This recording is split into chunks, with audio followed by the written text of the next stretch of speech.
And today's thaw is going to be a much needed, very nice break because the majority of us, even kids, experience the winter blues this time of year, and we're going to have it by the end of the week. Lack of motivation, activity, and just feeling down is totally normal. And that's because, as Dr. Patrick Runnels explains, these cloudy and darker days causes a chemical reaction in your brain. But in today's Mom Squad pod, he and I talk about how to get over it. Finding ways to be intentional about maintaining social connections. One of the tricky things in Cleveland when it gets cloudy and cold and snowy is people end up starting to isolate from their loved ones, from their friends, from the social connections and the things that bring us joy.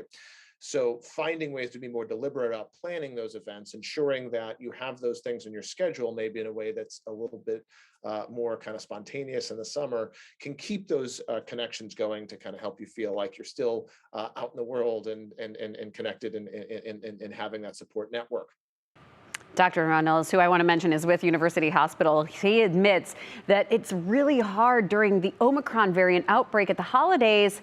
So people started 2022 maybe even a little bit more depressed because we were isolated throughout Christmas and some of those holidays. We talk about the importance of getting regular physical activity, getting outside in nature. So I asked also, hey, if reading a book is more your thing, does that help too? He says anything that brings you happiness always helps.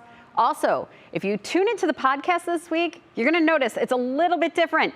I broke in the brand new WKYC podcast studio. So Lindsay Buckingham and I, she was my co-host this week. We talked about the challenges of getting out and doing winter activities as a parent and how a lot of you told me how to make the best of the winter months. So Holly on Facebook, a lot of people said how they make it through. We talked about that. But yeah. Lindsay and I talked about, when you have kids and you got to bundle them up or you got to drive them to activities, it just makes the winter even harder. So we talk about how we make it through as well. No, it's true. I mean, sledding, it's super fun, but it takes some work. Get everyone out that door bundled up.